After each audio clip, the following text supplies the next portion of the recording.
मध्य प्रदेश के पूर्व सीएम कमलनाथ के बीजेपी में शामिल होने की अटकलें तेज हैं। इस बीच छत्तीसगढ़ में पीसीसी चीफ दीपक वैज का बड़ा बयान सामने आया है। उनका कहना है कि कांग्रेस नेताओं पर बीजेपी में शामिल होने के लिए दबाव बनाया जा रहा है। वैज के इस बयान पर सियासत तेज हो गई है। देखिए पूरी खबर इस रिपोर्ट के माध्यम से। पीसीसी चीफ दीपक वैज के बयान से छत्तीसगढ़ में राजनीति गर्मा गई है। दीपक वैज ने कहा कि बीजेपी में शामिल होने कांग्रेस नेताओं के पास लगातार फोन आ रहे हैं। बीजेपी प्रभारी ओम माथुर के ऑफिस से फोन आ रहा है। बीजेपी सरकार के मंत्रियों के ऑफिस से फोन आ रहा है।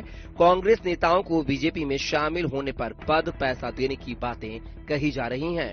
छत्तीसगढ़ में ऐसे कोई पीसीसी पदाधिकारी नहीं बचाओ जिनके पास फोन नहीं गया है। सभी पीसीसी पदाधिकारी, सभी नेताओं के पास फोन गया, बेशर्मी से फोन गया है।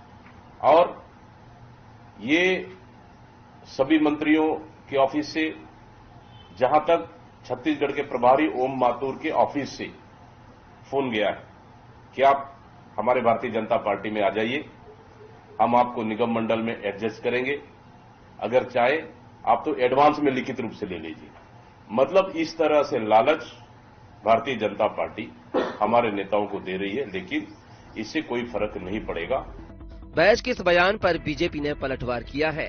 बीजेपी प्रवक्ता केदार गुप्ता ने कहा कि दीपक वैज को प्रभारी कुमारी शैलजा की चिंता करनी चाहिए थी। चुनाव के बाद उनके पदाधिकारी कह रहे थे कि धन भी लिया और बल का उपयोग नहीं किया। उन्होंने कहा कि कांग्रेस डूबता जहाज है, अगर कांग्रेसी बीजेपी में आएंगे तो राष्ट्रवाद सीख जाएंगे। देखिए, दीपक वैज जी अच्छे नेता हैं, उनको अपनी प्रभारी शैलजा जी की चिंता करनी चाहिए थी चुनाव में। चुनाव के बाद उनके ही पदाधिकारियों ने कांग्रेस के कहा कि शैलजा जी ने धन भी लिया और बल का उपयोग भी किया और खास लोगों को अपने यहां बुलाकर रखते थे और एक वर्ग को तवज्जो दिया। तो अपने नेता की चिंता, अपने प्रभारी की चिंता करें।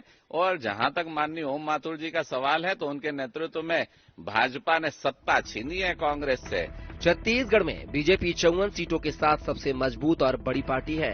अमूमन होता यह है कि विपक्ष के नेता राजनीतिक स्वार्थों के लिए बड़ी पार्टी में शामिल हो जाते हैं। ऐसे में पीसीसी चीफ का बयान सच है या झूठ, ये तो वही जाने, मगर उनके बयान से इस मुद्दे पर राजनीति जरूर गर्मा गई है। रायपुर से INS 24/7 के लिए स्वप्निल गौरखेड़ की रिपोर्ट।